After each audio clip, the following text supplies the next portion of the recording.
meeting to order. Welcome to meeting number 25 of the Standing Committee on Public Accounts. The committee is meeting in public today and it is being televised. Pursuant to Standing Order 1083G, the committee is meeting today to study report number 6, Canada Emergency Response Benefit of the 2021 report 6 to 9 of the Auditor General of Canada. Today's meeting is taking place in a hybrid format pursuant to the House of Order January 25th, 2021, and therefore members may be attending in person in the room and remotely using the Zoom application. Before I go any further, Madam Clerk, I would just confirm that all members are joining virtually. That is correct. Thank you. I also want to note that we are meeting 45 minutes past the start time. The clerk and I have discussed whether or not the meeting could be extended. I did not want to assume that your schedules would allow that to happen. So firstly, Madam Clerk, can you confirm if we were able to extend the meeting with the technicians? Yes, we are.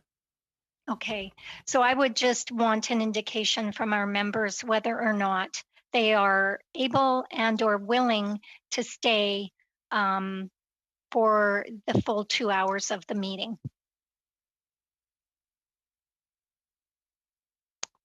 Madam Chair, thank you very much for asking. And normally I would say yes without hesitation, but I do have a couple of meetings with constituents that I had booked at that time. I will see if I could move them off, but let's just assume that I can't. Okay, thank you very much, Mr. Fergus. Mr. Blois. Thank you, Madam Chair. Along the similar lines, I have about a 15-minute gap before I get back into meetings before we have obviously question period. Unlike Mr. Fergus, I know that those can't be rescheduled, so I would have about 15-minute window. But assuming there's no votes, if there was the members that could, the coalition of the willing that could, I don't know how that protocol would work, but that's my schedule. Thank you. Thank you very much, Mr. Blois. Mr. Blanchette-Jonca. Good morning, Madam Chair. You know that I take my role at Public Accounts very seriously, so I'm going to try and move my meetings around and extend the meeting. So we can't let things drag on any more than we have to. Thank you very much. Mr. Sorabera. If we can maintain the questions to their limit, to their specified times, I have no problem staying the extra 45 minutes or 30 minutes. I'll rearrange what I need to rearrange. All right, colleagues, thank you very much. I know that votes sometimes do have an impact on committees and our ability to meet within the time frame that is set. I will start the meeting just going through a couple more rules.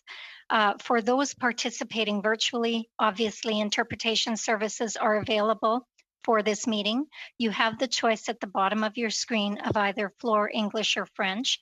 Before speaking, click on the microphone icon to activate your own mic. When you are done speaking, please put your mic on mute to minimize any interference. When speaking, please speak slowly and clearly. And unless there are exceptional circumstances, the use of headsets with a boom microphone is mandatory for everyone participating remotely. Again, if there are any technical challenges, please advise me and we will do our best to resolve them and may need to suspend. I'd now like to welcome our witnesses. Joining us today from the Office of the Auditor General are Karen Hogan, Auditor General of Canada, Joanne Schwartz, Principal, Stephen Mariani, Director, and Robin Roy, Director. From the Canada Revenue Agency, we have Bob Hamilton, Commissioner of Revenue and Chief Executive Officer, Maxime Guinet, Assistant Commissioner and Chief Privacy Officer, Public Affairs Branch, Mark Lemieux, Assistant Commissioner, Collections and Verification Branch, and Frank Vermaeten, Assistant Commissioner, Assessment, Benefit and Service Branch.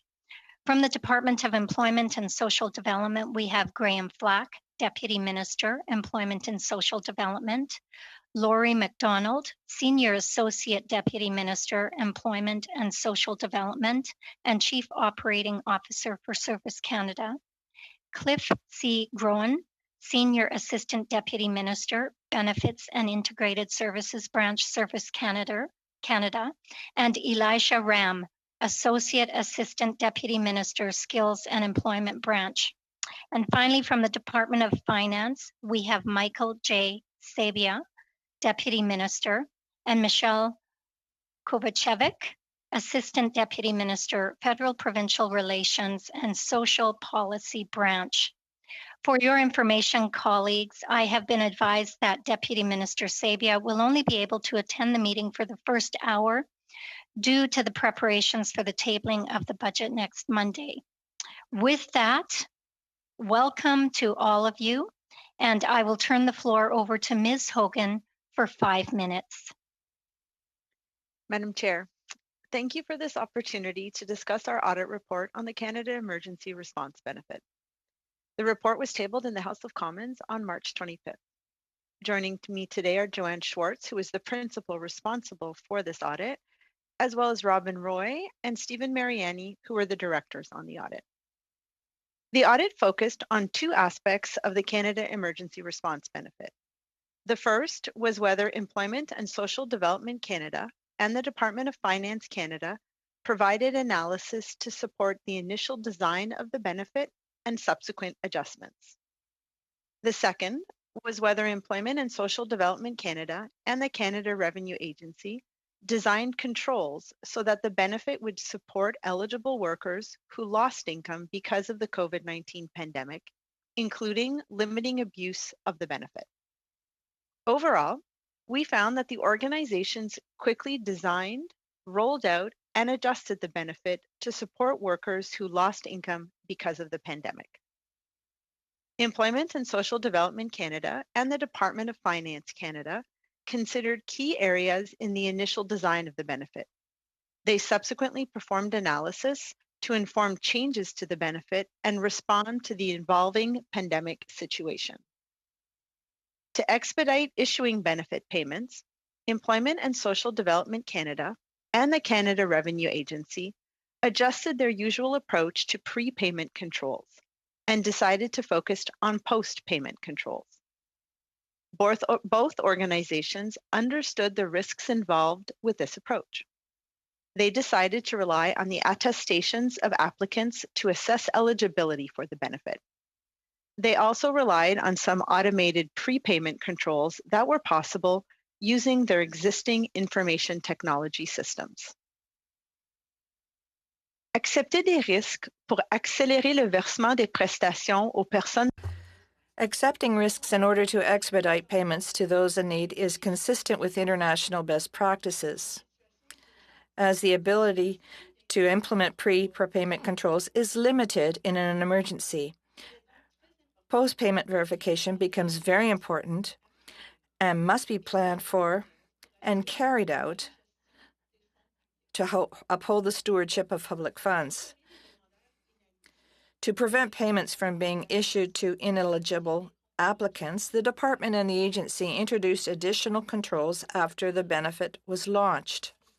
One such control, introduced about 1 week after the emergency benefit was launched, was to stop applicants from receiving benefits from both the department and the agency.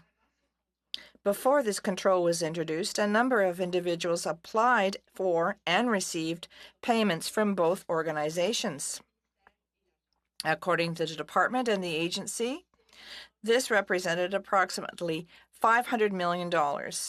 In our opinion, it will be critical for the organizations to conduct rigorous post-payment verification work. The department and the agency have developed post-payment verification plans. Most of this work is to start in the 2021-2022 fiscal year. The implementation of the organization's post-payment verification work will be the subject of a future audit. In our report, we made two recommendations.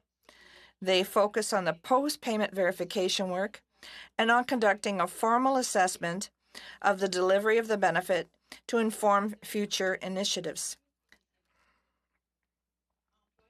Employment and Social Development Canada and the Canada Revenue Agency agreed with both recommendations. Madam Chair, this concludes my opening remarks. We would be pleased to answer any questions the committee may have. Thank you. Thank you very much. Thank you very much. I will now go to Mr. Bob Hamilton.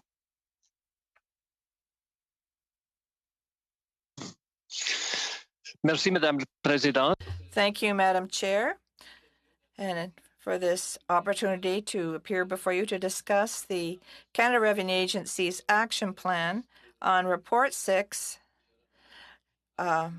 pertaining to the Auditor General Canada's report. Members, and so I won't repeat that.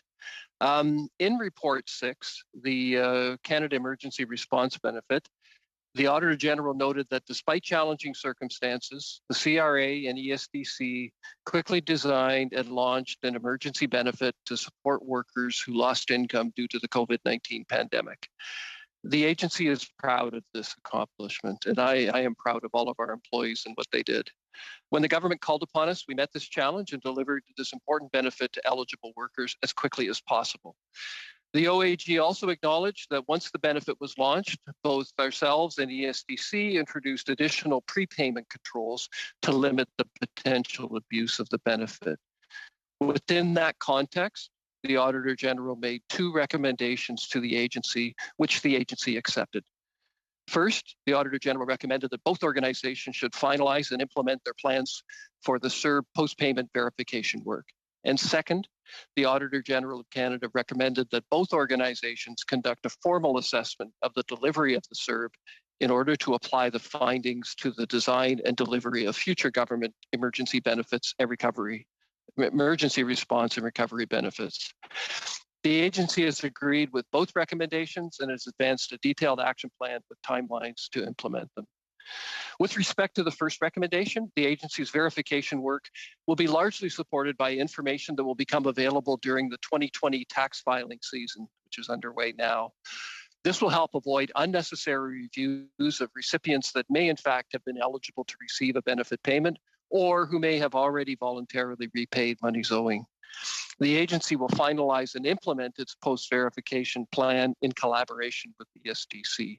This strategy will consider the economic landscape and the ongoing state of the COVID-19 pandemic in order to administer responsible and appropriate compliance measures while maintaining the fairness and integrity of the CERB program and ensuring the sound stewardship of public funds. As we indicated in our response, beginning in August 2021, the agency will leverage 2020 tax filing data to risk assess the CERB recipient population in order to select and prioritize cases for post-payment reviews. With respect to the second recommendation, the agency will conduct a formal assessment of the delivery of the CERB. This will allow us to identify best practices, lessons learned, and to determine if functionality and processes can be leveraged in a future urgency or crisis.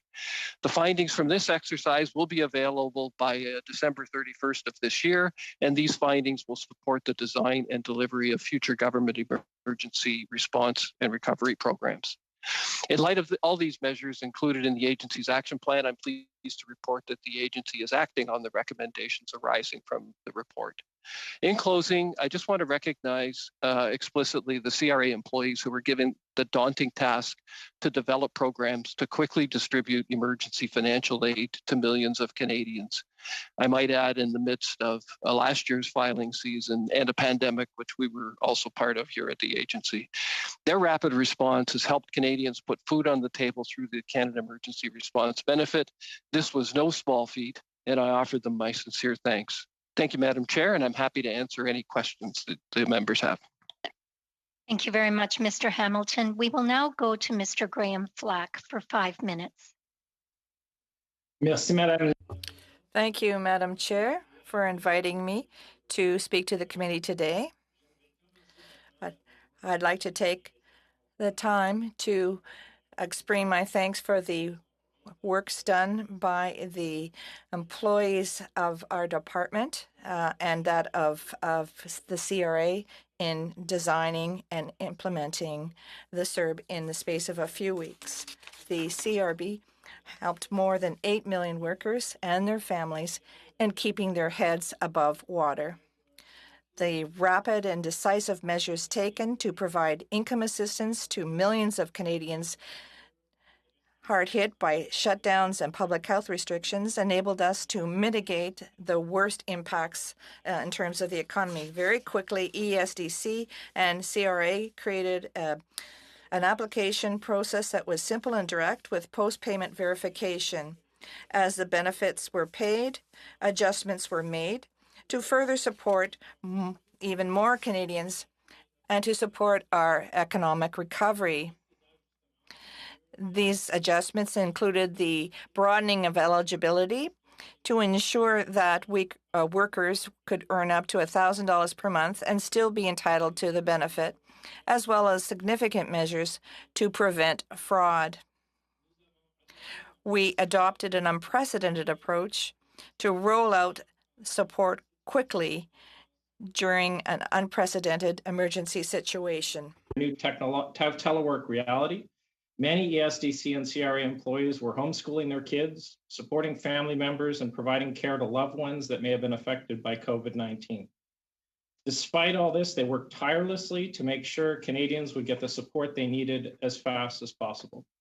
I have never been as proud to be a public servant as I was watching the remarkable efforts of these people during an extraordinary period under compressed timelines. They truly demonstrate what the Canadian public service is all about: service, integrity, stewardship, and excellence.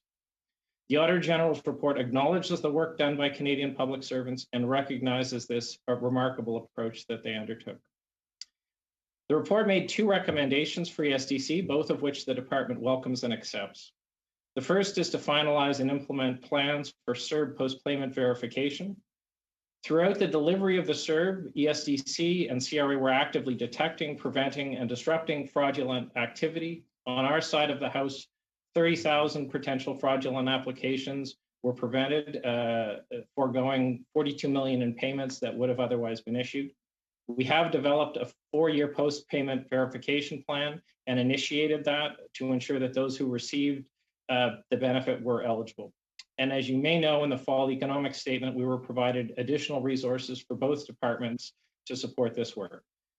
This boost in funding will help us to take action to detect, investigate cases of fraud related to the benefit. La deuxième recommandation concerne les leçons.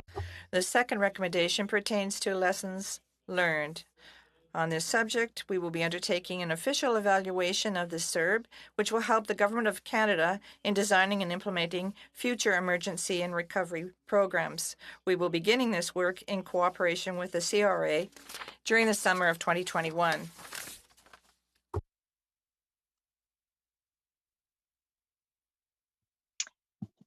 Thank you very much, Mr. Flack, and we will now move to our last presenter, Mr. Sabia, for 5 minutes.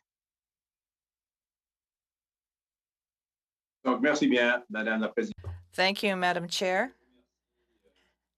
I'd like to also thank you for this invitation to join you today, along with Graham Flack, Bob Hamilton, and of course my colleagues here at the Department of Finance, Mrs. Kovacic. I'd like to begin by welcoming the Auditor General's report. As Ms. Hogan has noted, the Canada Emergency Response Benefit was rolled out in a matter of weeks and adjusted in real time to respond to a sudden and unpredictable crisis. This approach and the lessons we have learned will be a valuable model for future emergencies. As you know, the CERB was introduced just after Canada went into lockdown for the first time to support Canadians who suddenly found themselves unable to work through no fault of their own.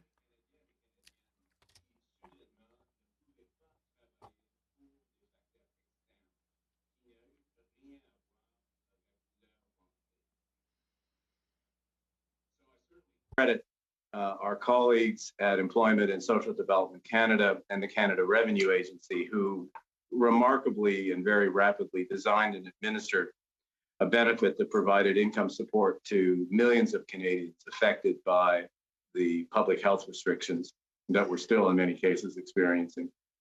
And this certainly helped buffer the worst economic impacts of this health crisis. To date, the CERV has helped more than 8 Madame la million. Présidente, rappel au règlement. I'd like, on a point of order, Madam Chair. I have difficulty hearing the witness who is not wearing a headset.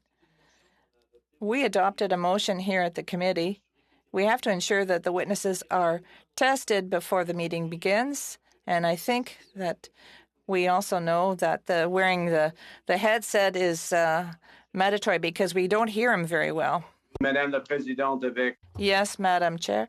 I'd like to apologize for reasons that I can't explain. We have been trying for quite some time to connect to the committee's activities today, but obviously we've got technical problems. We're working with a telephone, a cell phone, to establish a connection. I'm no expert in the subject, and I can't really explain why we have this technology problem, but we're working on it, and we have no choice but to take these measures, and I apologize profoundly. Thank you very much for that, Mr. Sabia. I know that our clerk did reach out to you both on Monday and Tuesday. Hope to get your technical difficulties resolved for future meetings. Thank you. You may proceed. Okay, thank you.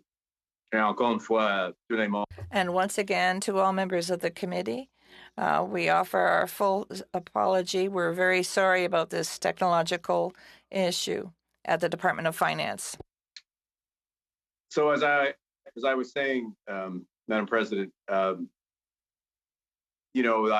pleased that the Auditor General has highlighted the Department of Finance's role, where the department did conduct a number of analyses to support both the initial design and subsequent adjustments of the CERV over time.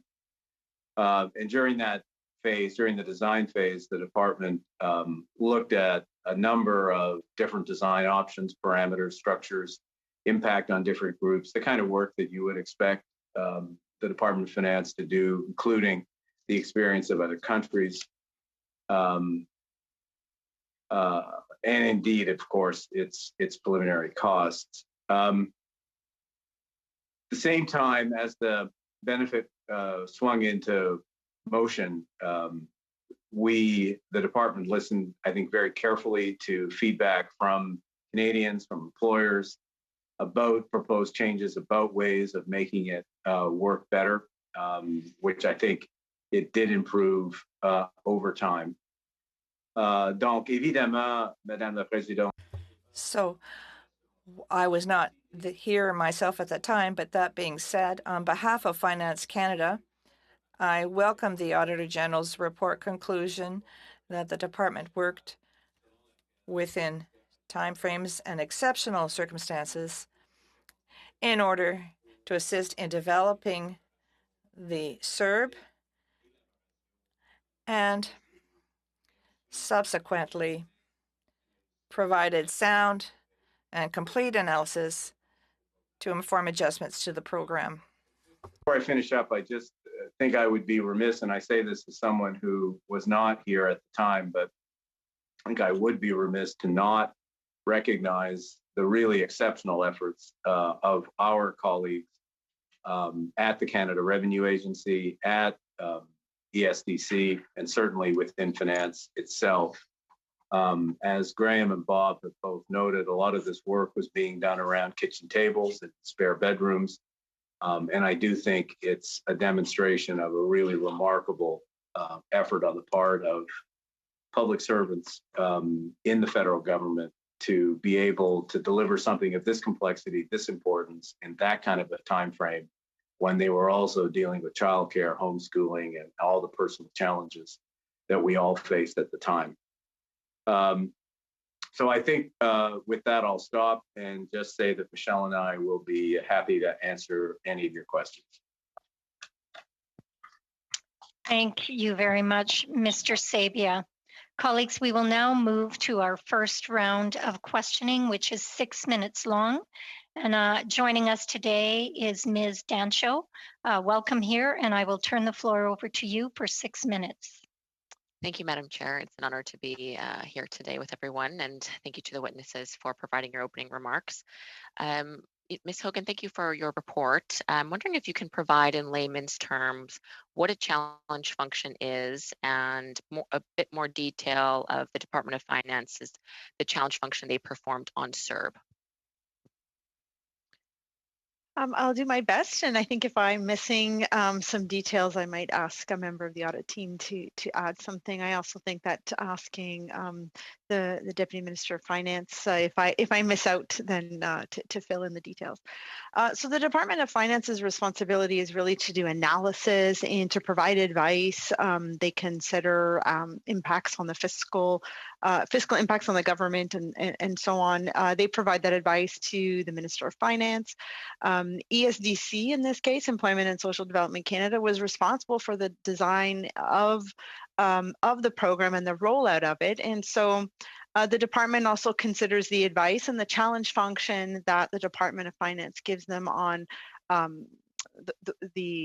the way it was designed, the thresholds, how it was rolled out, and subsequent changes that might have been needed to respond to the pandemic. So adding things. So it is really done in collaboration, but the ultimate decisions about the program were left to Employment and Social Development. Thank you. In normal circumstances, CERB was a $74 billion program, as you know. In normal circumstances, how long would have a $74 billion program been? How long would it have taken to do that challenge function in your estimation? I don't know if I would link it to the dollar amount of a program, but typically what we've seen in the past is that to design and roll out a program is at times months, if not longer. And what we saw here is decisions were made sometimes within hours or overnight. So really a stark contrast to the typical approach that would have been used to design a program. Mm-hmm. Yes, and you mentioned that in your report as well, that that turnaround time for key steps was often a few hours or overnight. That's on section 6.26. So my concern is that we know a $500 million mistake was made, which indicates to me that the challenge function was not adequate. How many days did you find that it took finance to complete the challenge function for CERB?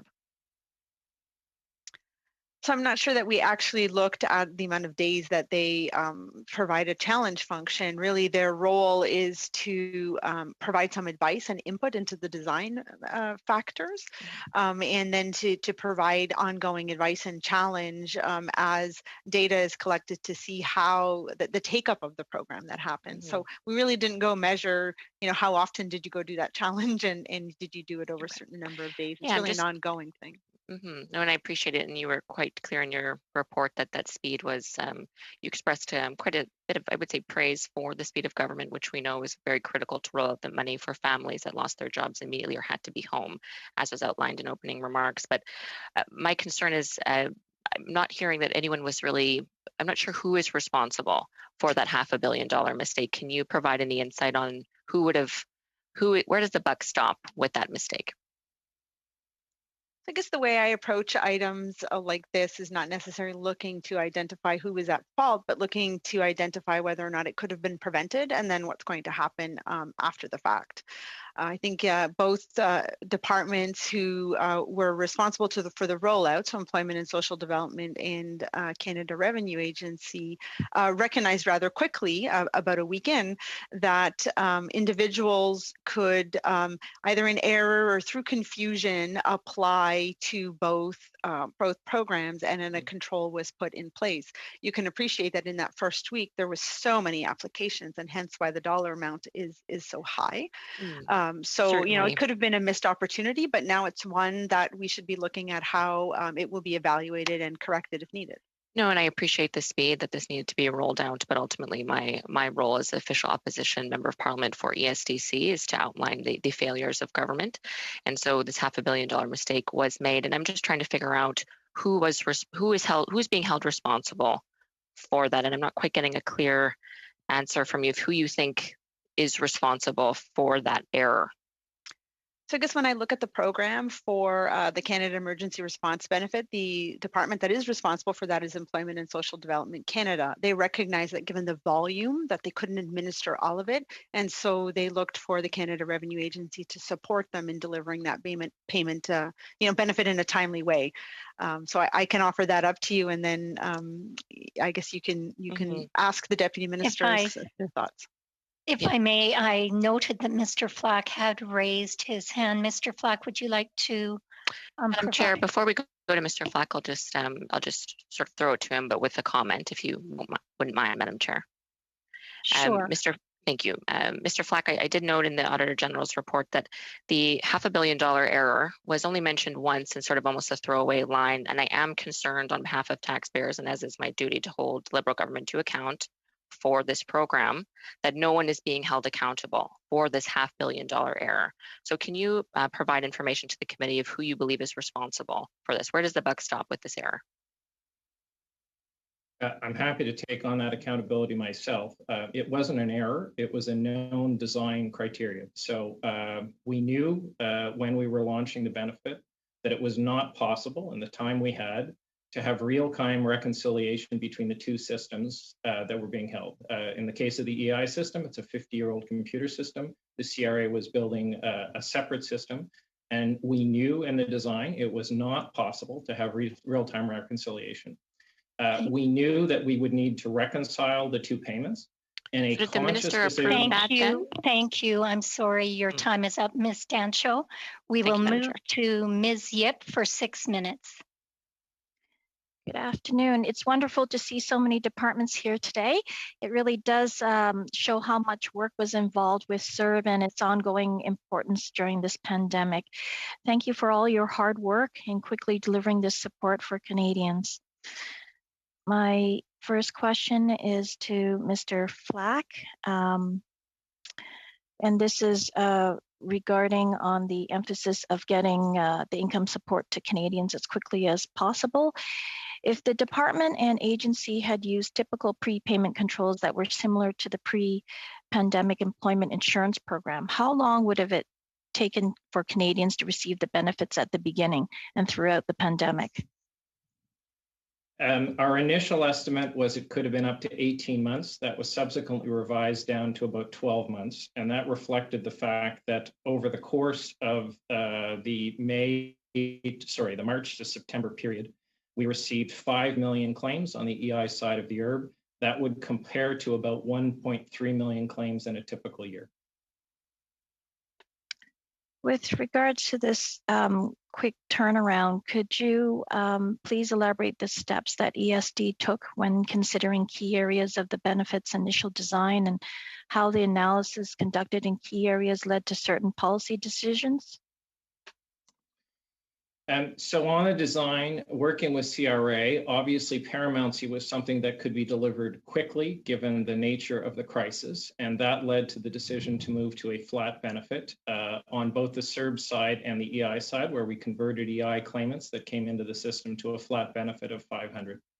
In terms of the amount, that amount was, among other things, calculated through an analysis of average EI payouts in the previous years, which were close to $500. I think about 473 was the amount. But there was initial analysis done in terms of where to set the income threshold for individuals eligible. As you would know, typically people coming into EI, we have an hours requirement.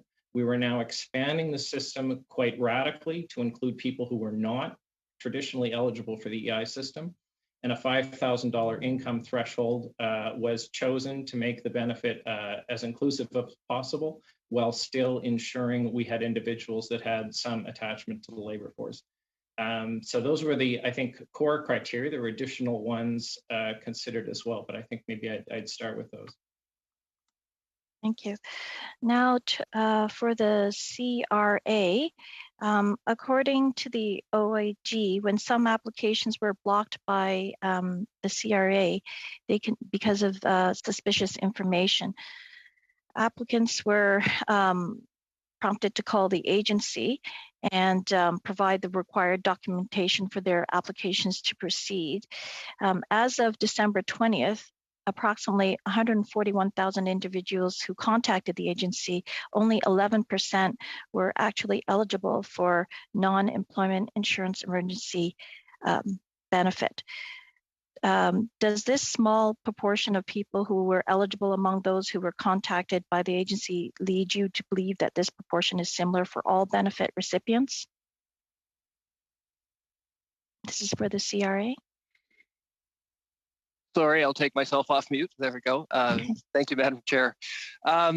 Yes, I think, essentially we would say that most Canadians were honest and while they may have made mistakes, were honest about applying for these methods. But nevertheless, there's always some degree of misappropriation or inappropriate benefits being received and confusion. So I wouldn't I'd be careful to extrapolate the 11% that were eligible, a relatively modest number, too far, but I think it's a good indicator that there were people that were, for one reason or another, trying to get benefits that they weren't eligible for.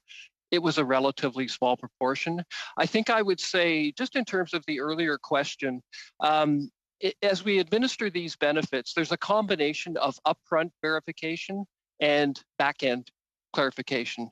And so we did what we could up front to try to eliminate as many inappropriate claims, but we always have the back-end verification that we can count on, where we will use tax data that is coming to us now in this filing season to revisit the claims. And this is in many ways similar to the normal running of the tax system, which is accomplished by some upfront checking, but then some back-end checking as well. So there's still opportunities to determine exactly where funds might have gone to people who were ineligible and to take action. Tell me what were some of the front end checking applications? Yes, well, Madam Chair, in context, I think as everybody has alluded to, we put this system in place very quickly, and it was simple and had probably fewer verifications than you would have normally. But we did ask people to attest that they understood the rules of the program and they were applying in good faith.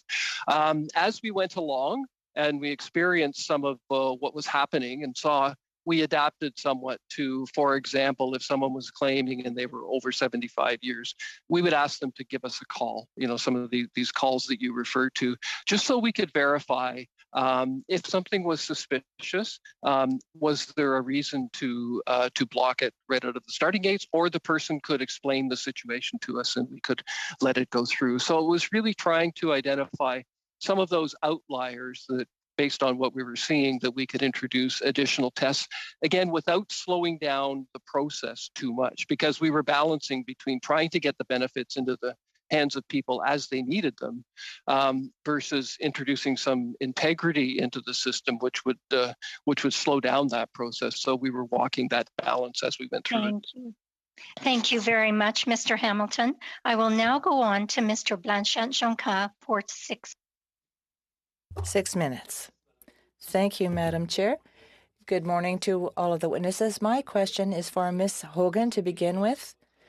Your report, I find that it's missing some data and with respect to the CERB. But Ms. Hogan, tomorrow morning, if we had to roll out a program such as the CERB program, could you tell us very briefly, what would be the main points? Thank you very much for your question. It's difficult to answer that question because we'd have to first of all understand the issue and the objective. If your objective is to give financial support to Canadians, the program, the CERB program did achieve this objective. As far as controls are concerned, we saw that there were some prepayment controls, the SIN number, the age of the individual, confirming that the person was not deceased. But the next step will be to ensure that there's no duplication. So I think that we have already learned some very good lessons from this CERB program. And if we had to redo the program, like the emergency response benefit, I think I would encourage departments to share information better. Often there's not enough sharing being done with respect to an individual. Perhaps the individual is already getting some other type of support, and that's something that needs to be done upstream rather than after the fact. Thank you, Ms. Hogan. Talking about communication, I think that's absolutely essential to ensure that departments operate well. And we saw that in May, we realized that some people had already been receiving EI and they were getting the CERB as well. What could you have done to get this information grouped together? And these people were getting double benefits. I don't think that's an easy answer to give you. Perhaps the deputy ministers would like to step in later on. I think that sharing information could have been done ahead of time. As Mr. Flack said, there were some issues with the system, some technological issues, and if they shared information as soon as they could, but there was access to programs managed by the same department. So there are several programs that are managed by EDSC. So we have to encourage better sharing of information. I think our office sees this type of problem quite often. So better communication, better information sharing are required. And sometimes it's the technological issues and not a lack of goodwill. Ms. Hogan, so if the departments had trouble communicating with them, would it have been more effective if it just been the CRA should have managed the CERB or ESD rather? I'm not prepared to answer that question. We were dealing with an incredible volume of applications for support. There were and much more than the ESD is used to getting. So I don't know if Revenue Canada would have been able to manage it on its own, but really there was really an incredible number of applications. You talked about the operational plan. In your report, this recommendation was agreed to by the departments. It's going to take 4 years to determine whether there was fraud, if there were people who were not entitled to get benefits who did. Do you feel that this timeline is reasonable? Yes, I do recognize that the post-payment audits and verifications to determine if people got benefits when they shouldn't have, that will take time. The tax filing system is a very essential system that will provide us with lots of information, and we wanted to. The criteria was that you had a job before the pandemic where you earned at least $5,000. So it was really important to get this tax information to get this work underway. I do admit that this is a long period of time. The timeline is long, but there's got to be some give and take if we want to really implement good post-payment controls. We need to have a good plan, and that's why my office intends to verify the post-payment activities, and we are going to do this in a few months and at the end of 2021 so that we can provide advice as to how to improve the system. With respect to post-payment transactions, in December, the CRA said that there was 140,000 people who were blocked. They didn't have they didn't have right to the CERB, but only 11% of those people actually were ineligible. Does that mean that for the other recipients it could be the same thing? Ms. Hogan. Je ne sais pas. I don't know if you can really link that together. The payments were done based on a risk analysis, and the agency was focusing on the high-risk people at the beginning, and then the Much. We will now go to Mr. Green for 6 minutes. I do think that it's worth allowing Ms. Hogan to expand on that because there's been some aspersions cast on the way the program's rolled out. I'll begin just with a statement before Ms. Hogan continues to just acknowledge the scale and the scope and the historic nature in which our public sector came and delivered for Canadians. I firmly believe that without this program, we would actually be worse off in what is already a bad situation. And I'm just really, I'm in awe in the way in which the government was able to pivot, go offline, have people work from home, transfer IT technologies, and continue to deliver. And so I want to begin by just thanking them for that. And I want to allow Ms. Hogan to draw on some of the confusion that we hear around the risk assessment process, just so we can get clear about it. Oh, thank you for the opportunity to continue to expand on the previous member's question. He was referring to paragraph 57, I think, within our audit report. I think it's hard to draw an analogy that because there were some blocked payments in that only a small percentage were actually eligible recipients could be then draw a conclusion based on the entire population. This group was a group of what we'll say is our suspicious accounts. So the Canada Revenue Agency has a lot of data, and they use some of that data to inform your risk assessments and decisions, and they flag these as potential files that were of suspicious nature for many reasons. And so I don't think it's appropriate to make the analogy that all of the payments would be like that. I think it's important to acknowledge that there is likely ineligible applicants. There are probably intentionally misrepresented applications, sure. But for the most part, applications were likely eligible applications. And that's what the post-payment work will look at. Yeah, and I'll just insert in an anecdotal way, our office in Hamilton Center, we have the third lowest household income in the country. And we were unclear. I was unclear in terms of how these programs rolled out. You'll recall this rolled out in multiple iterations. First, $900 with this kind of patchwork EI program, and then it was shifted again and then shifted again. And we finally got to a place in and around $2,000 a month that we thought folks would be able to batten down the hatch and survive this with. But I just by way of commentary, I also want to just recognize, I know that the previous speaker in Ms. Jancho was really adamant on pursuing the $500 million. And I just want to state that, for my calculations, that represents about 1% of all payments through CERB. And that I'm very much looking forward for the fiscal conservatives that are out there and watching. I really look forward to taking a look at the wage subsidies, because I'll give you an example. Imperial Oil claimed $120 million in wage subsidies and issued $320 million in dividends. That, to me, is a kleptocracy.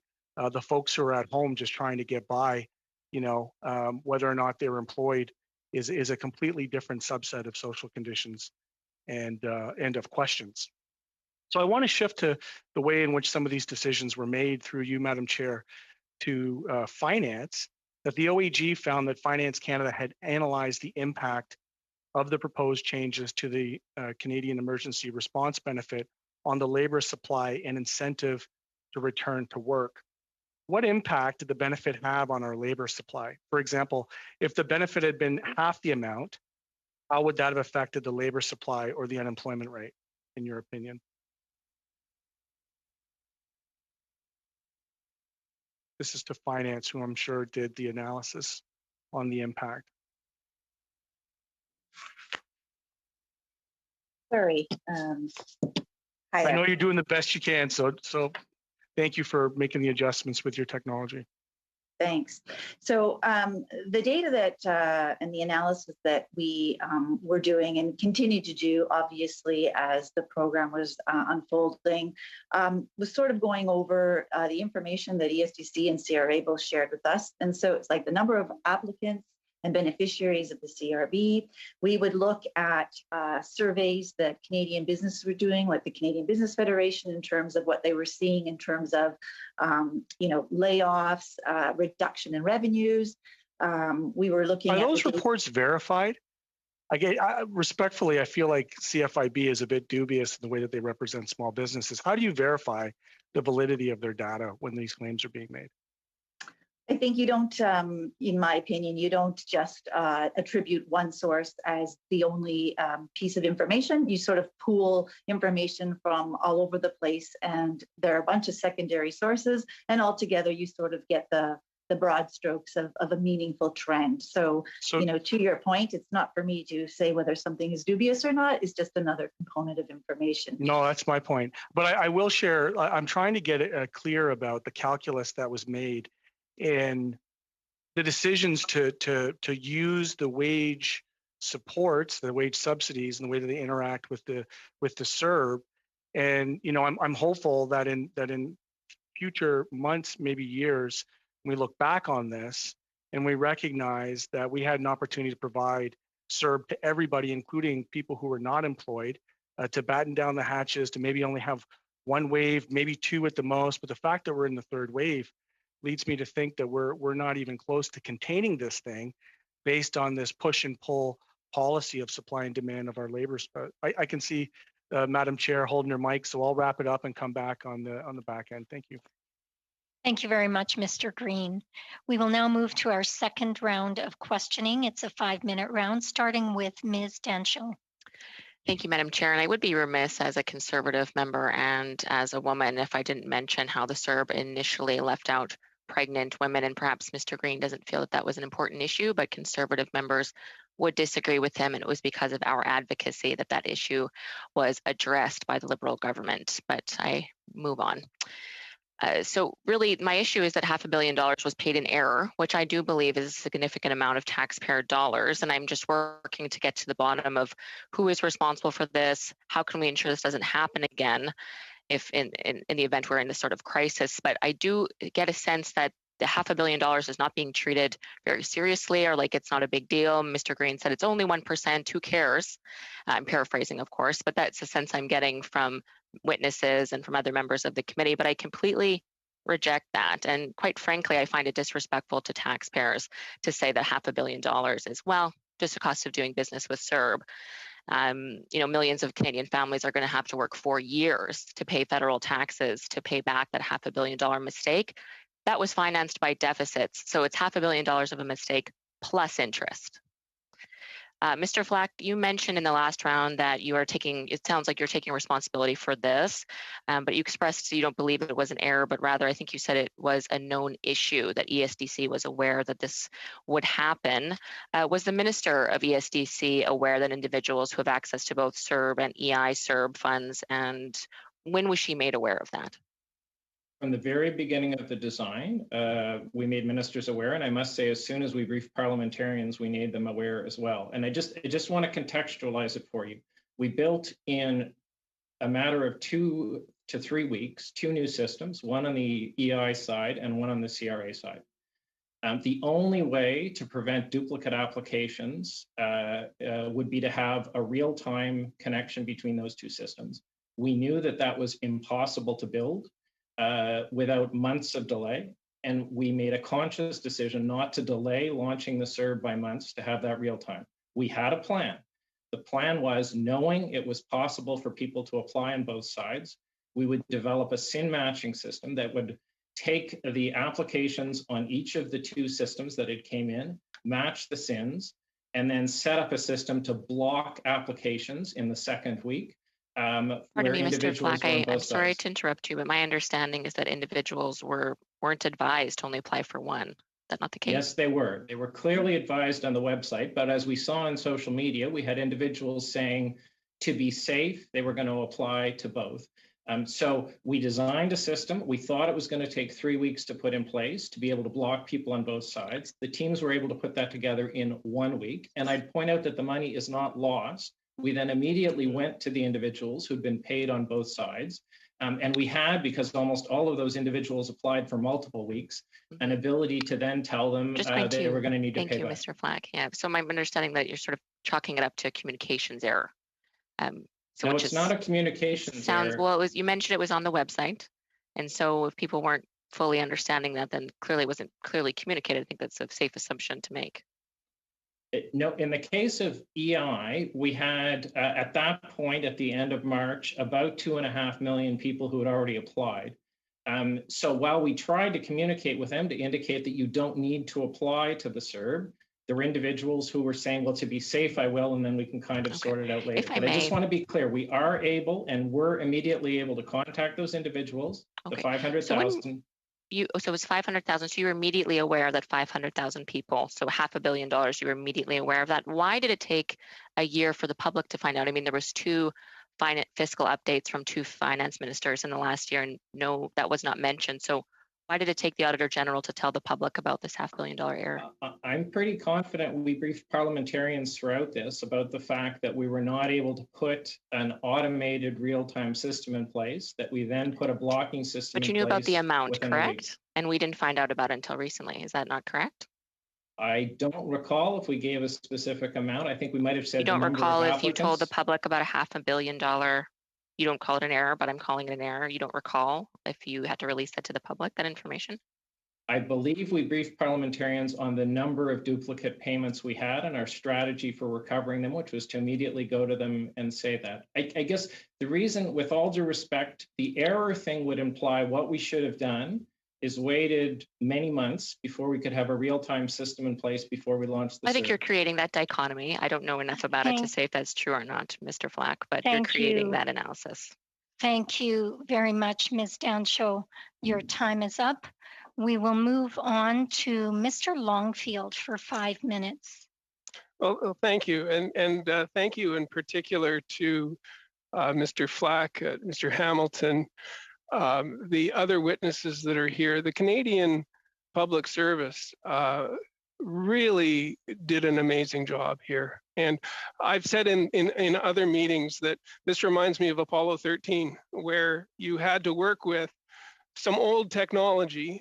You had to bring in people from retirement that had legacy data knowledge and bring in other people that knew how to do artificial intelligence and put all this together to have 2 systems working side by side to deliver results to Canadians. Ran a test. Maybe Mr. Flack, you could correct me or add some detail, but I understand that you ran a test on a limited number of applications to test data, test performance, and then went live immediately instead of waiting 2 or 3 weeks, and then had 2 million transactions go through to confirm that things were working properly.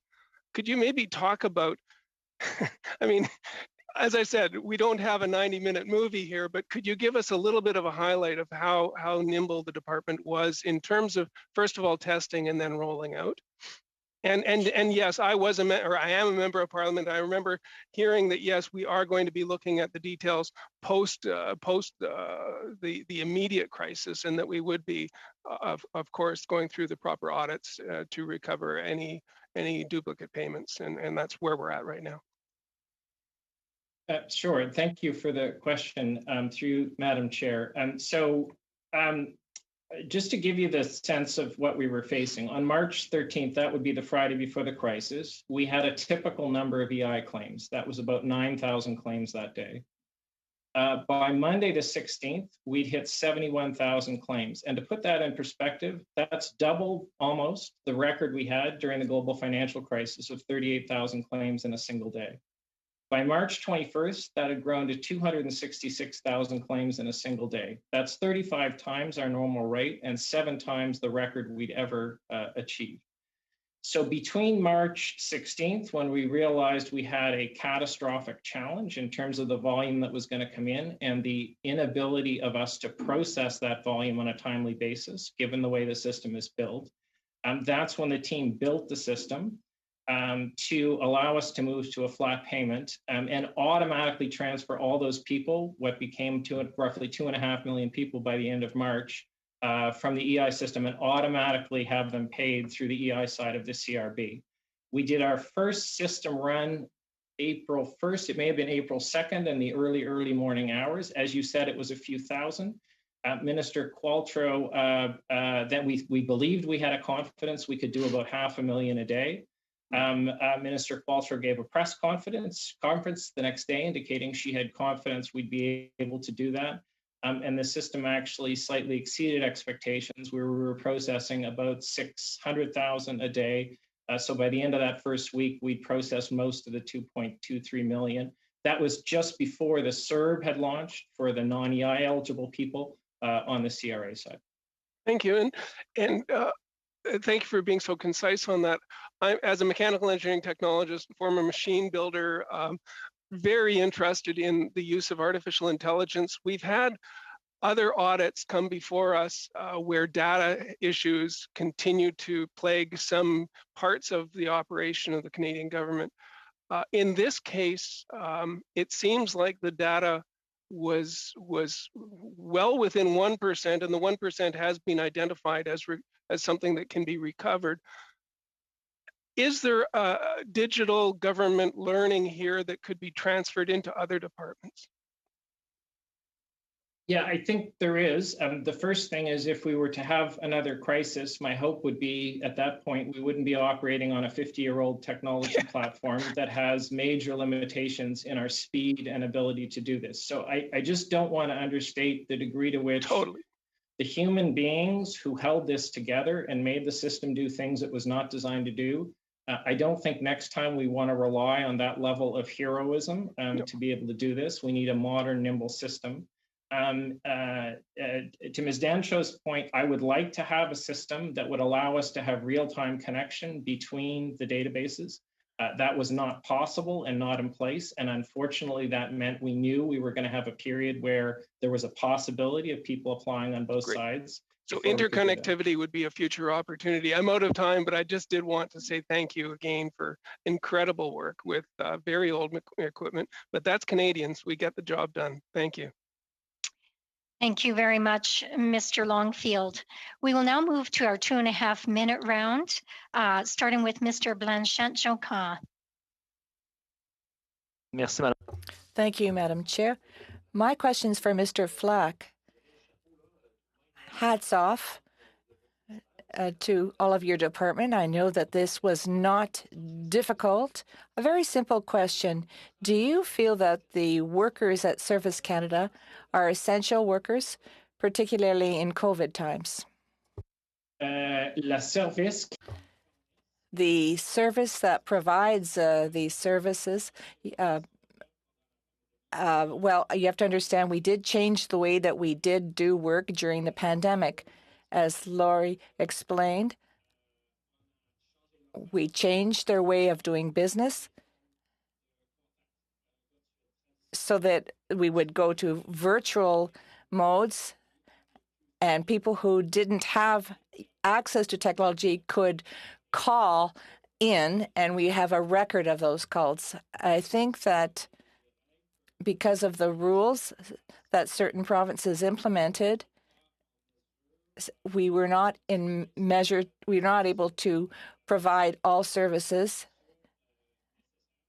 except for the essential ones in order to protect the health of our workers and the general public. But we did go from virtual before going back to real work. And before you turn to your colleague, if you're saying that that they were essential workers, why did you shut down the service workers on March 27th? It was announced that Service Canada's would be shut down. You have historical programs here, but you didn't. People had to use the internet, and I must inform you that not everyone has access to internet. In my riding, the older population doesn't really know how to use the internet. So, but we saw the government of Quebec that continued to support people. Their offices, the social benefits office, were still accessible during COVID. And the decision that I still don't understand today, how is it that you opened zones in high risk areas? 18 of your mobile services are still being shut down as of the 15th of April. How can you explain that they're still shut down? Sorry, we are out of time. So unless you can give a very short answer, we will have to move on to our next questioner. Just in context, while our offices doors were closed, our staff were actually still working behind those office doors and at home. And at the same time, we put an alternative service delivery method in place to reach those people who could not access our offices. Thank you very much. On to Mr. Chair? Green. Yes. Madam Chair, it's Michael Sabia speaking from the Department of Finance. I'm sorry, we really are out of time. The members are given. No, I just wanted to, I think your office was informed that yes, given the demands of the budget on Monday, that I had an hour and was very happy to spend that time with you. But at this point, I need to présenter mes excuses and need to get back to some of the budget work I've been doing. Sure. So I hope you will understand, and I do very much appreciate your understanding and the understanding of the committee. So thank you. Thank you very much, Mr. Sabia and Ms. Kovacevic. All right, we will move on to Mr. Green for 2.5 minutes. Thank you. And while I've met so many interesting people on the Hill, today is the first time I actually met a ventriloquist in Ms. Jancho putting words in my mouth that somehow I don't care about pregnant women. In fact, I'm advocating for this benefit to be provided to all people, including unemployed people. So I'm disappointed that she raised the point but didn't pursue it, so I will. Section 6.37 found that the benefit was being delivered using the gender-based analysis plus to assess how Canadian workers were being supported by the benefit. Would staff care to comment about how the GBA plus was applied and how the CERB helped perhaps benefit women?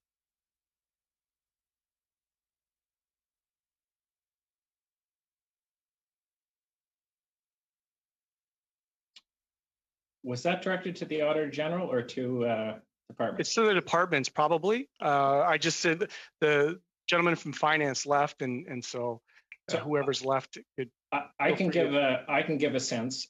So those numbers I talked about, the volume of them, we also, working with finance and others, had an appreciation that they were concentrated in particular sectors, particularly retail, hospitality.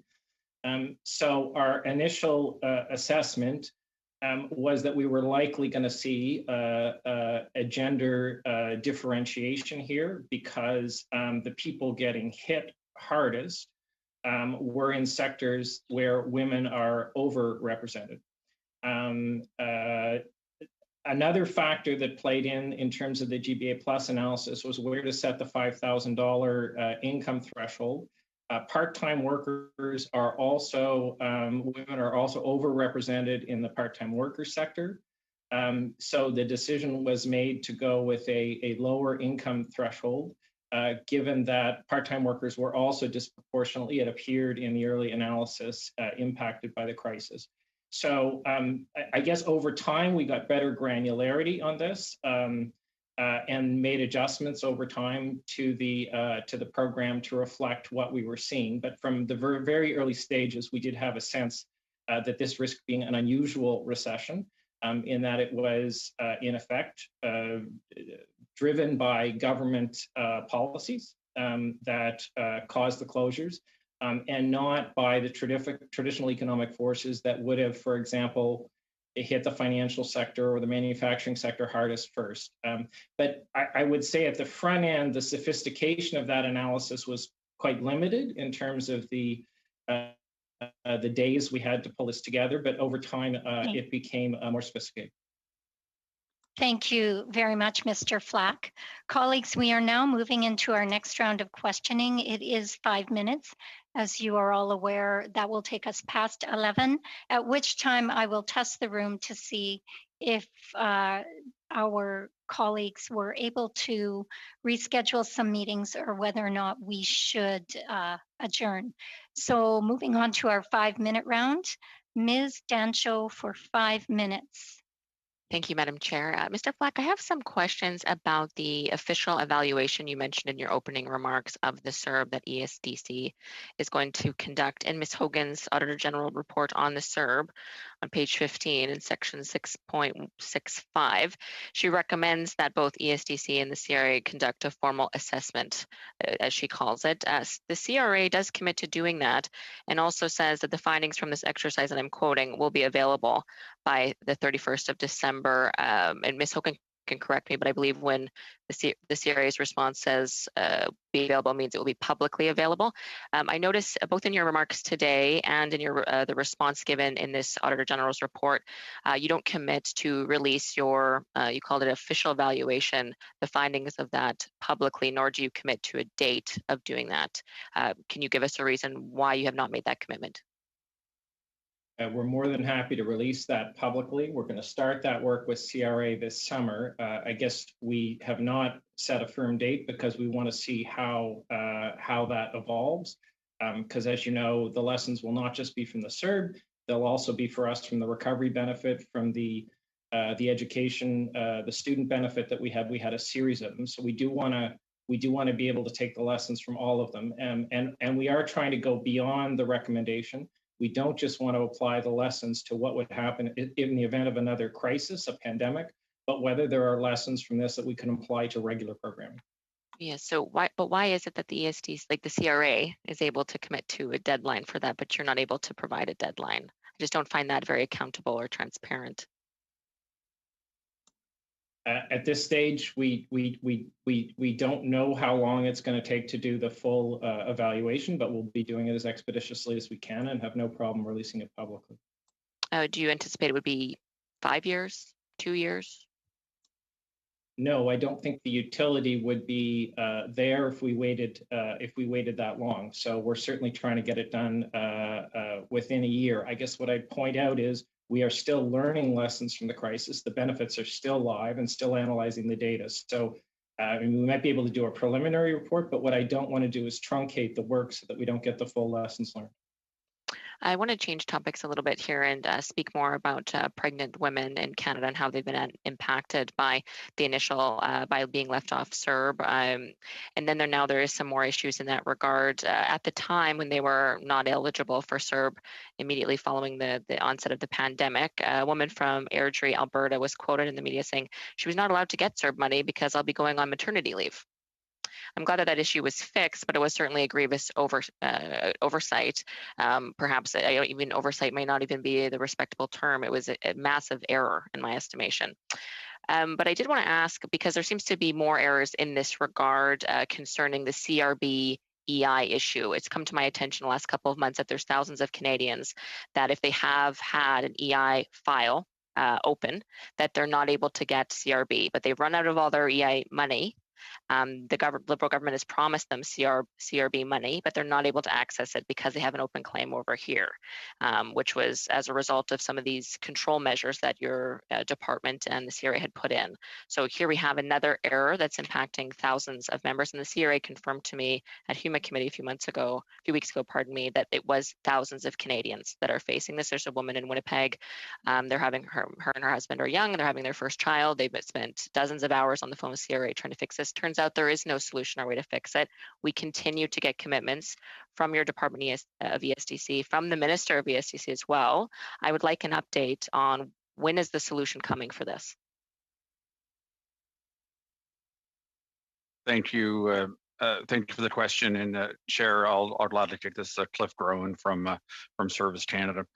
Certainly, this is an issue that we are very much aware of, and the reason there we have implemented those controls. So the challenges that were identified related to the CERB, the need for the data exchange between ourselves and the Canada Revenue Agency to ensure that people actually are not able to receive the CRB and or EI at the same time. So we have that existing control in place. And there are instances in which someone may have, typically it's not that they have run out of EI regular benefits, because the EI regular benefits does have a maximum. I do apologize to cut you off. I only have 10 seconds, but is there a date that you estimate this will be fixed? So there is a process in place now in which this is addressed, and there is clear communication that will be going out on our websites. The money is coming for these individuals. Certainly. You're committing to that. The money is coming yes. to them. Okay. Yes. Thank you very much. Thank you, Madam Chair. I believe that's all the time I have. Thank you very much. We will now move on to Mr. Sorbera for 5 minutes. Thank you, Chair, and good morning to everyone. Great to see everyone today.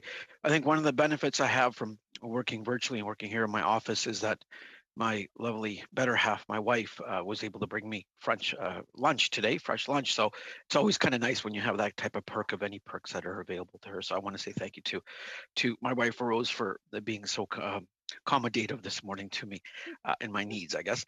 I just want to speak to it first to the Auditor General. Auditor General, in your reports and in your speech, in your opening remarks from last meeting, you used the word nimbleness in terms of how ESDC and CRA was able to provide benefits to Canadians at this most extraordinary time. Within the context of nimbleness, can you elaborate for 15, 20 seconds there, please? Sure. I think I would highlight a couple of things that we raised in our report. One was the speed at which key decisions were made about the design and rollout of the program, right? So we drew the comparison to days and hours versus typical months. So a huge contrast to what was normally done when a new program was designed. And then I would highlight all of the changes that occurred as the pandemic continued to evolve and the program rolled out. And the departments were able to see how the take up and how it impacted individuals. So being able to expand to include workers who are seasonal or not normally eligible for EI payments, and also to recognize that you wanted to encourage individuals to go back to work when they could, to maintain that employer-employee relationship. So being able to allow income to be earned and still be eligible for the CERB. I think that would just show how the departments were responsive and reactive as the pandemic evolved. Absolutely. And that was obviously not only the department, both departments knowing the numbers of what was going on in terms of the uptakes of the program, but also MPs providing feedback via their constituents and how the programs needed to be altered, to be changed, to be more inclusive. And I think that's something we can all be proud of. To the Canada Revenue Agency, great to see you today, Commissioner. I've looked at the CRA's detailed action plan, which you provided to our committee, and I do wish to say thank you. One thing, Commissioner, you mentioned in your opening remarks how Canadians were frankly, we asked them to attest, but we also saw that Canadians through this time, that if they received a CERB payment and that they weren't eligible, or that their employer moved them to the wage subsidy, do we in fact know how many payments were returned by Canadians back to the CRA specifically for the CERB program? Thank you, Madam Chair. I don't have with me the specific number of how many repayments have been made. I know that we were clear with people about how you would repay if you needed to. And we also told people, if you know that you have to repay, it would be easier to do it before the end of 2020 calendar year, just for 2020 tax purposes. But I don't have an up-to-date number. What I would suggest, I don't know if my colleague Frank has the number, but if not, I'm happy to provide it afterward. Frank, do you have any follow-up on that? Yeah, I don't have an exact number as well, but I do know it was over a million a little while ago. So more than 1 million people have paid back under various, or 1 million repayments have been made, I should say. So, okay. But we can certainly get the precise number if that would be helpful. Yeah, no, I think it would be helpful because I think it reflects the integrity of the system, the robustness of the system, and just frankly, Canadians in their honesty and whether they were eligible or ineligible, or whether they were moved to a new program, or whether they actually, in fact, re-began employment because of the way the system actually worked. And I think it speaks to just how, frankly, how robust the program was. Also, in terms of the era of digitization, we speak to that. I know Mr. Sabia has now left to resume. In terms of the way that the CRA had to pivot from, frankly, being collecting taxes to fund government services and programs to actually deploying proceeds or benefits to Canadians, how I want to say how easy or how complex was that pivot? And frankly, in your view, how it speaks to future programs potentially, and to what frankly people speak to like a digital ID, but just how complex was that pivot for the CRA? Thank you, Madam Chair. I think 2 points that I would make. One, even before the pandemic, we had experience with delivering benefits for the government, the child benefit, the GST credit. So it wasn't completely foreign territory to us. We have a very significant benefits delivery part, and we deliver a number of provincial benefits. So in that sense, the pivot wasn't as big as you might think it was, but I think the particular nature of this program and the speed with which it had to be implemented was indeed unique. And we had to do a lot of very fast thinking about how we could build a whole new system, because we didn't already have this benefit, to deliver these. And then as we've talked throughout this conversation, how much could we rely on upfront validation versus our normal compliance at the back end? Thank you very much. Thank you very much, Mr. Sorbera. Colleagues, it's 11:05. Some of our colleagues indicated they would not be able to stay past 11. I am going to just test the room and see if, in fact, you are able to stay until 11:30. I think that's when we have secured our technicians until. If not, colleagues, I am somewhat reluctant to move ahead without our colleagues being able to participate, but I certainly will adhere to the will of the committee. Yes, Mr. Green.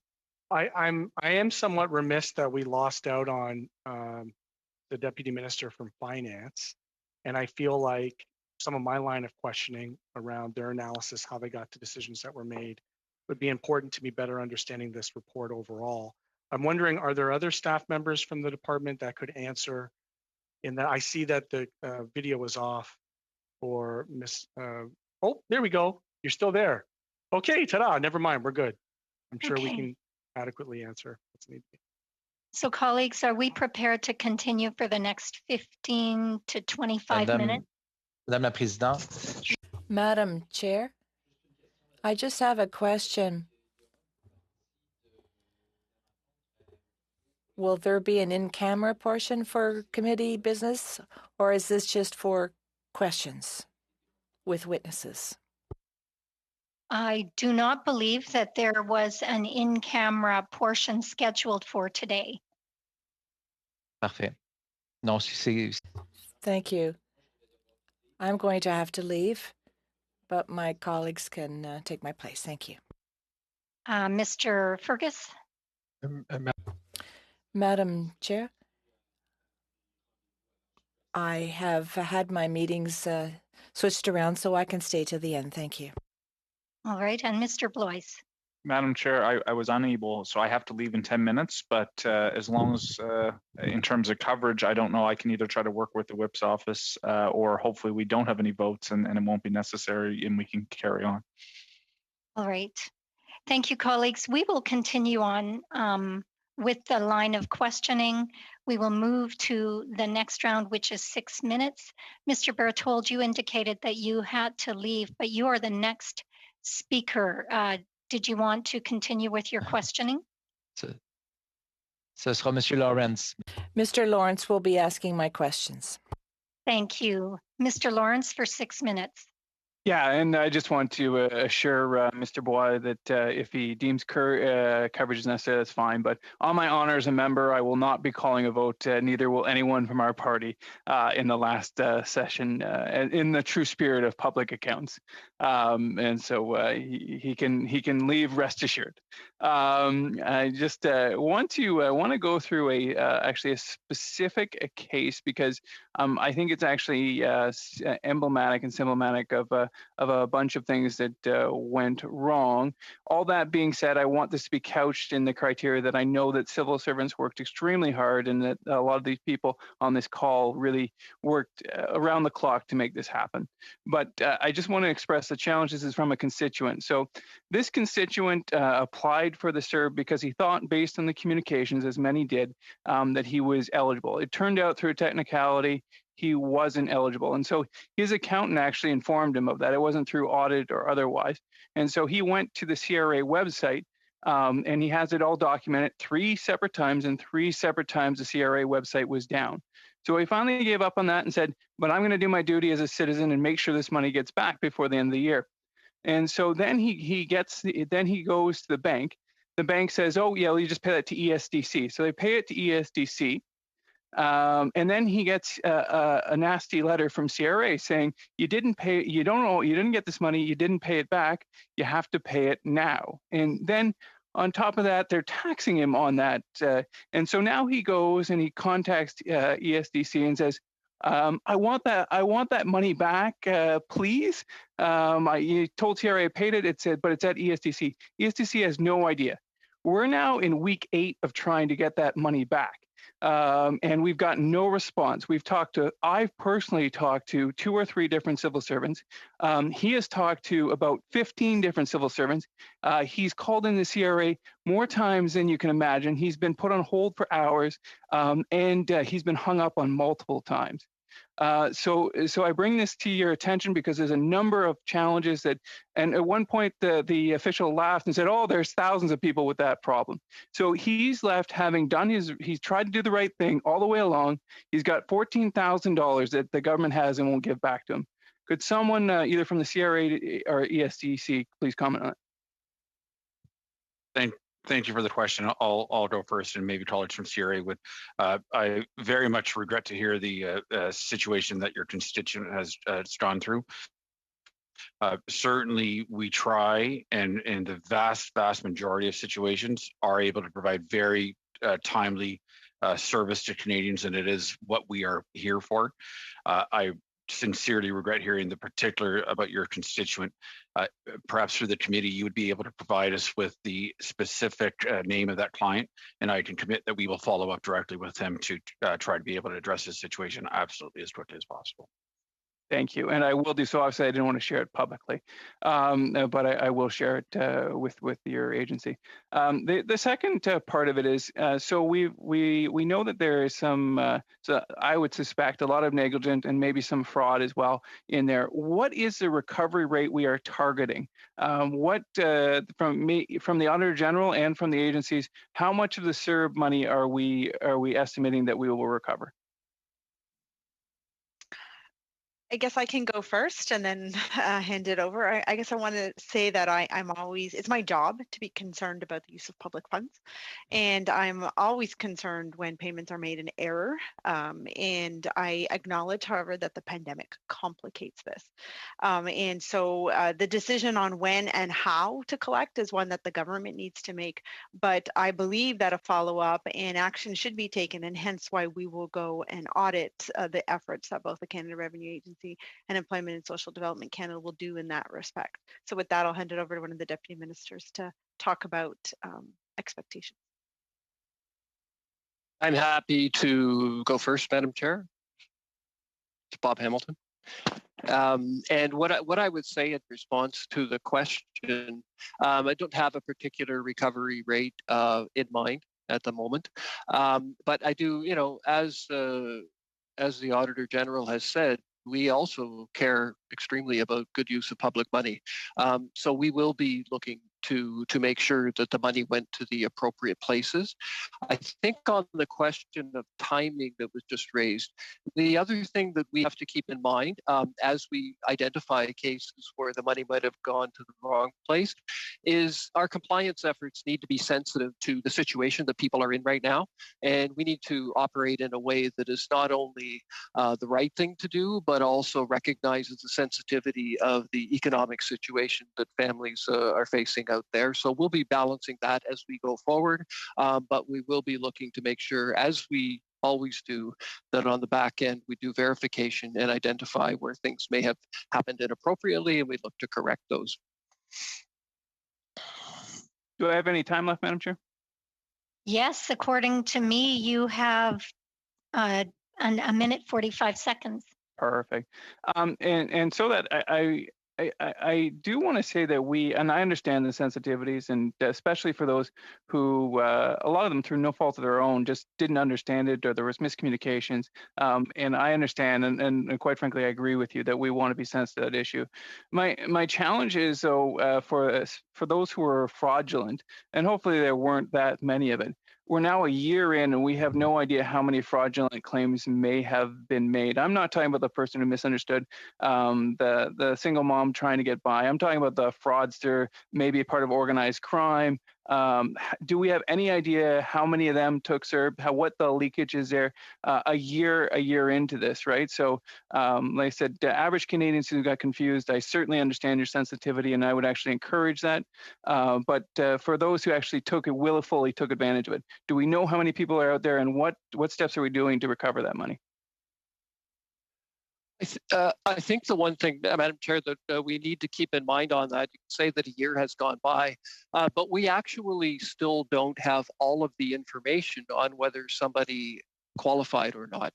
For example, the rules of it were that in the previous tax year or the 12 months preceding, which was in 2020, you had to have earned $5,000 or met the requirements.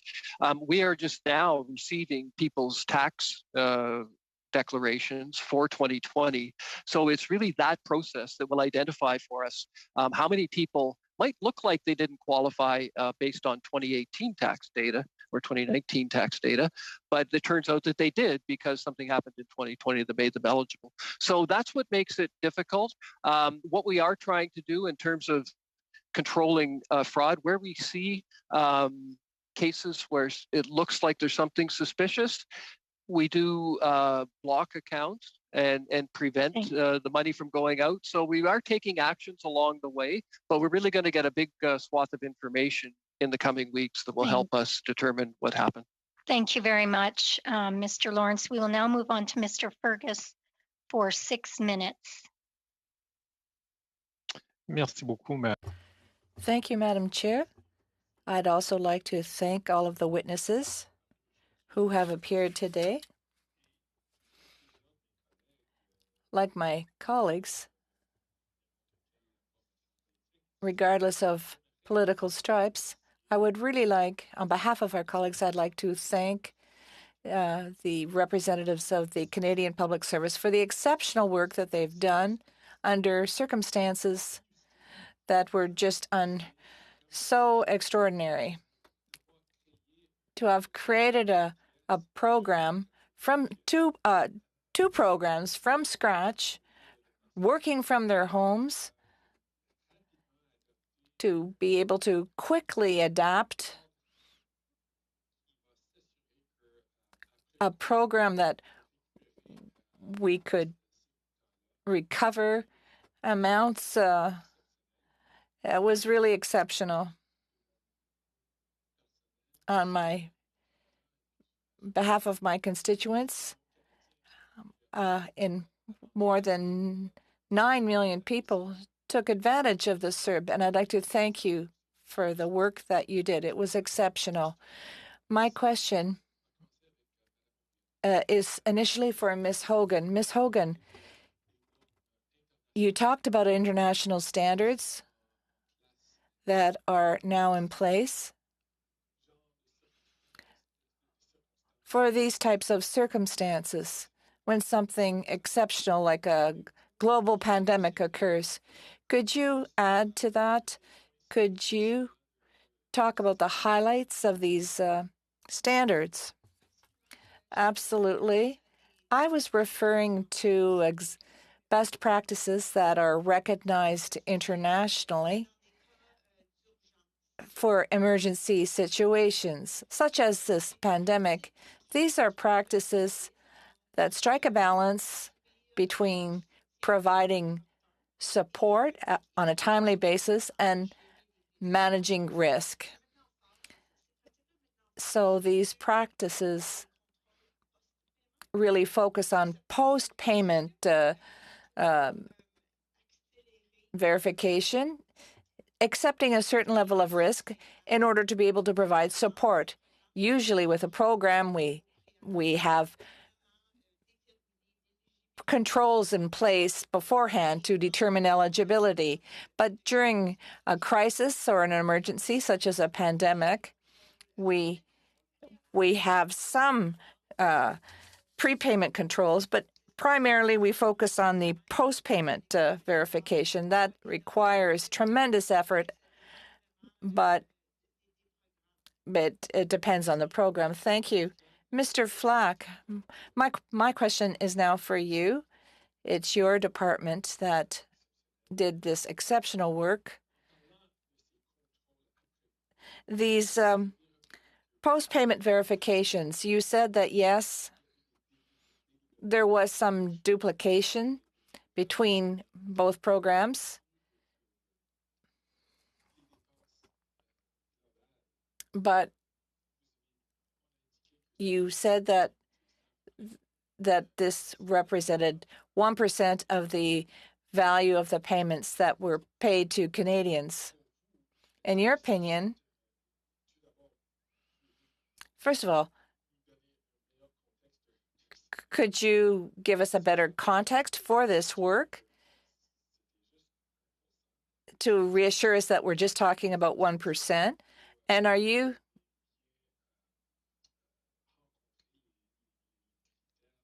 do you feel that you have met the standards, these international standards, by coming up with this 1% figure for duplication of programs? First of all, just to explain where these standards come from, for those of you who are more aware of international security, there's a Five Eyes group, and we have another group that pertains to fraud, and our department has representation, as well as Australia, New Zealand, and the United States. And these standards guide us in determining what to do in an emergency situation. And we looked at Australia during the wildfires. You can imagine that it was a real emergency, and all of the traditional ways of verifying people went out the door. They couldn't. So there were some very explicit principles in order to reduce tension, because that was a need. But we have backdoor controls now. I can give you a concrete example. We had two types of payments from us and from the CRA, and we know right from the outset that there was this possibility of reconciling this automatically. However, that we wouldn't be able to reconcile it, but we were able, after a few weeks, to do a comparison. Another good example is that typically before we make a payment, we ask the person to show what their income is. Of course. Mr. Fleck, we are over time. I would now move on to Mr. Blanchette-Jonca for 6 minutes. Merci, Madame. Thank you, Madam Chair. So I'd like to piggyback on my previous question. For Ms. McDonald, in your department, you offered a program for essential services. What I'm trying to understand is that this would be linked to essential workers. So why did you shut down the Service Canada offices, whereas the Government of Canada offices were still accessible to the general public? Chair, I think it's important for context to understand that while the pandemic was unfolding, we were seeing significant lineups outside our Service Canada centres. We were seeing people come in ill. We were having to close our offices. So in fact, a number of factors had a negative impact on our capacity to deliver services. So we made a decision to close our doors, but to keep our staff working because we needed to continue to process applications as the pandemic was unfolding. At the same time, we looked at very quickly, how could we give alternative service delivery to Canadians because our doors were actually closed? So we developed two new service models. One was where people could contact us online and we would return, they'd fill out a form, and we return a call to them within 48 hours. The second was we put a toll-free number in place, particularly for rural and northern areas, where people could contact us through this toll-free number, and we would call them back and we'd actually provide the service with them online. So we continued to work behind our closed doors. We gave alternative service delivery models, and this was available across the country, so we could actually continue to process and provide services while keeping in mind the public health safety prerogative that we had at the time. At the same time, while our offices were closed, we took safety measures working with our labor partners and our occupational health and safety committees to put plexiglass in place, put appropriate distancing measures in place, put security requirements in place to actually be able to open our doors again and welcome Canadians back into our Service Canada centres. Madame McDonald. We did this in about 70 days. Juste comprendre, là. Service Canada was following public health guidelines. Why did Quebec remain open, but at the federal level, you're saying no, it doesn't respect the health measures? I'm trying to understand the rationale here.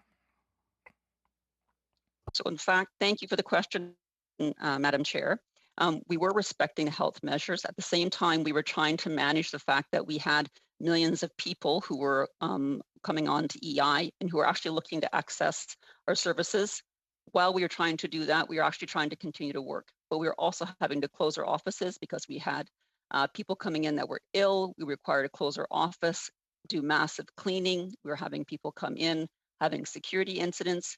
And so our capacity to manage a number of different factors while we were trying to still deliver services, we took a decision to close our offices' doors, continue to do our work, and put a model in place that still allowed us to meet the needs of Canadians, and in fact, allowed us to meet the needs of millions of people who were looking to collect EI. And we actually had to manage that in terms of both application, in terms of processing, and in terms of providing services through our call centers. So a number of factors came into play.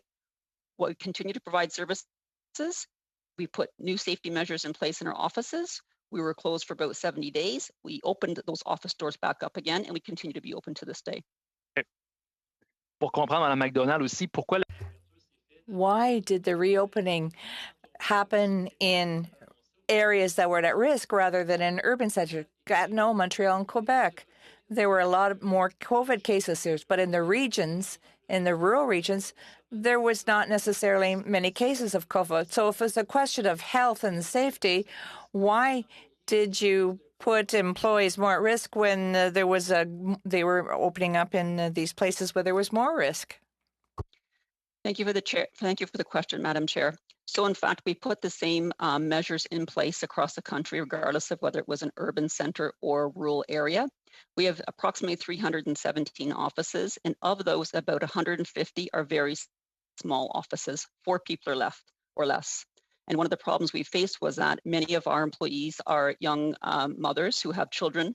So as a result of schools being closed as a result of the pandemic, we in fact couldn't open our offices because we couldn't meet the safety and security standard in terms of having enough people available to work.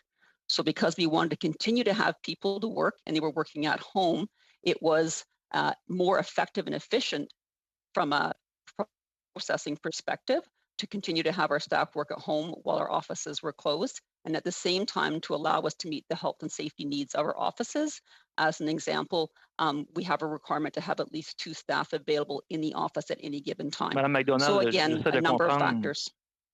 Ms. McDonald, today, April 15, 2021, there are still 18 mobile offices that are shut down. Why?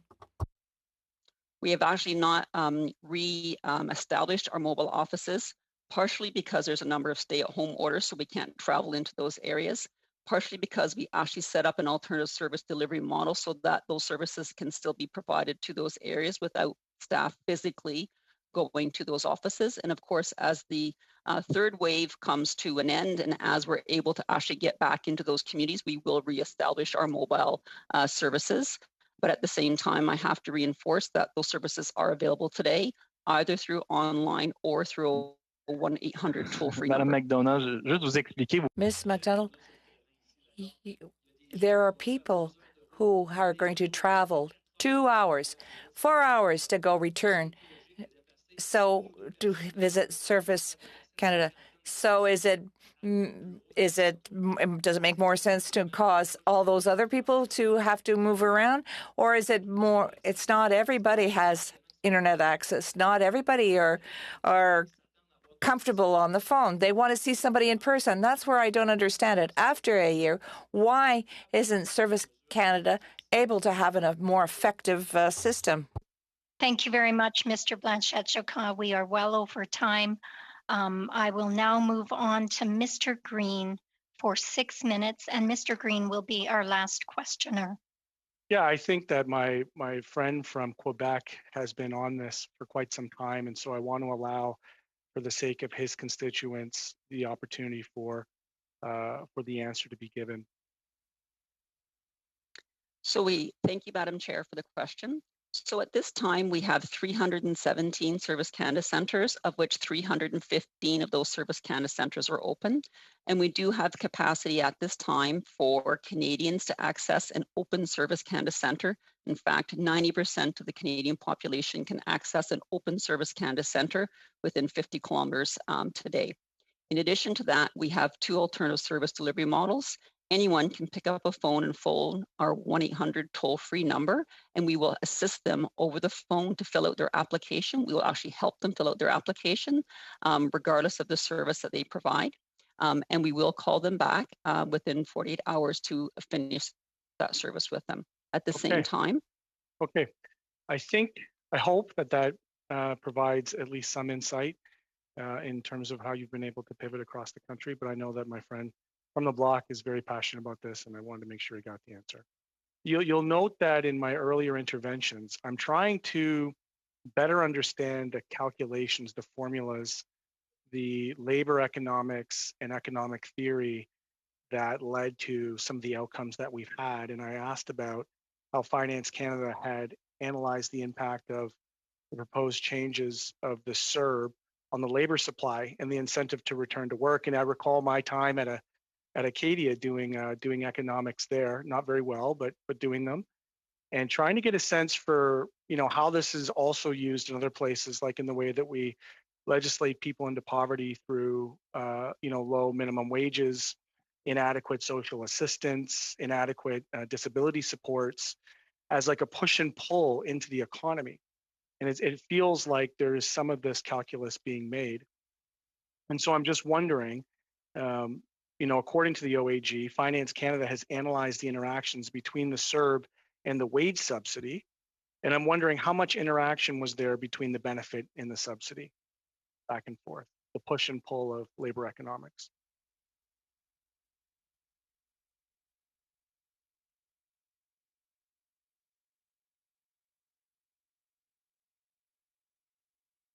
I can see the attempts. There we go. Sorry, I can't get off of mute. Thank you for the question. We certainly did do analysis between, the interaction between the CERB and other business supports, including the wage subsidy, as you mentioned. I don't have that at my disposal. That is my tax colleague who does that, but we certainly happy to submit that to you. Yeah, if I may then, I'll ask what criteria was used to measure the level of support provided by the benefit and the subsidy respectively.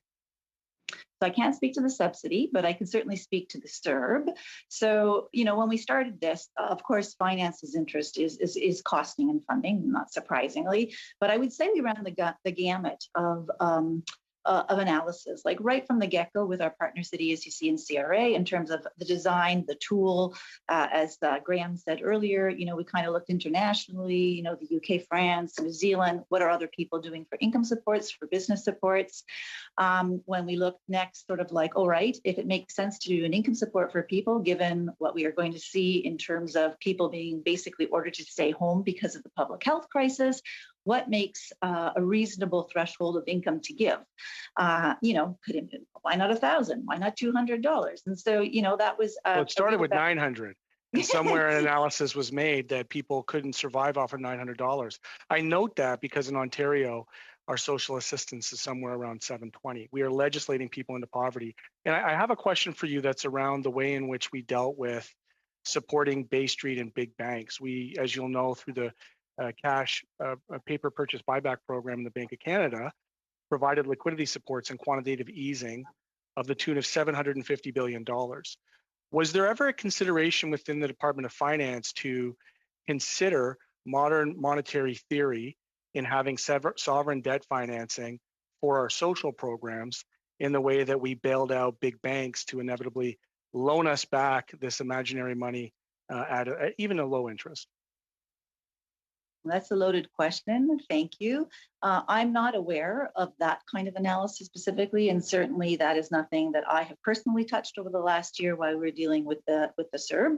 So I'm not really qualified, nor do I barely understand the scope of that kind of analysis. But I'm happy to take that back and give the member a more informed response. Well, we've had audits, and members of this Public Accounts Committee will recall these questions that I put to the Parliamentary Budget Officer, and these are things that have been, applied loosely. $750 billion to big banks in Bay Street, $100 billion to workers, $100 billion debt financed, as we've seen here